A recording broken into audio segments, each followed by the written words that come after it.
Towards the end of your latest book, Science and Religion, in Quest of Truth, under the heading of eschatology, you use the future tense. You say will be to describe life after death. You say will include purgation and judgment. And hell will be a place of unending boredom, painted grey, because the divine life, that is life indeed, has been excluded from it. Now, how can you be so sure about these concepts of purgatory, judgment and hell? Well, I can't be sure. I do say quite often in my writing that the best answer to any of these eschatological questions is wait and see. Yes, I noticed that. Yes. But I think the logic of the situation, the logic of the situation is either the world goes to rack and ruin, or God does something about it. And if God is the Christian God, then God will do something about it. He won't just let it all fade away into a futility. And that's the hope and of course Christians believe that that action of the overcoming of death and futility has begun within history. Yes. And the resurrection of Christ awaits its fulfillment for the rest of us beyond history.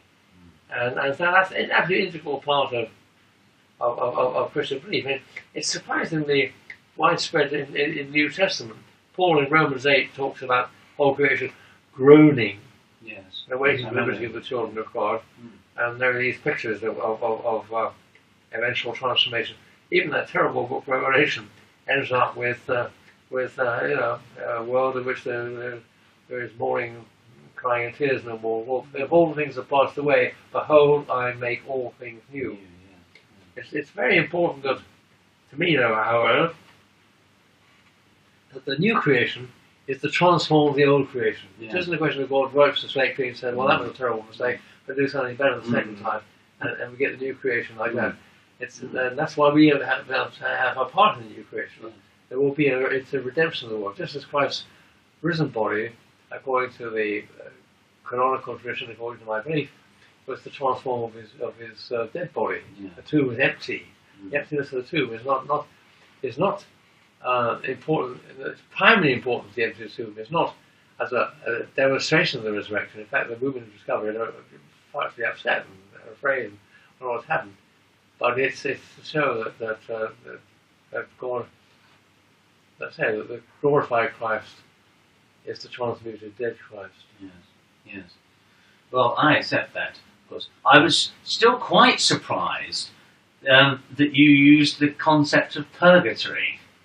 Well, I know people don't like poetry, and I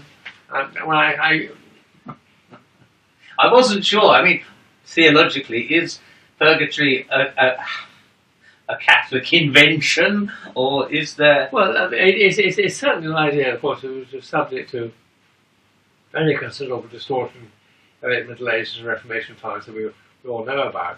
But as an idea, I mean, it seems to me that we learn anything from God's relationship to this creation.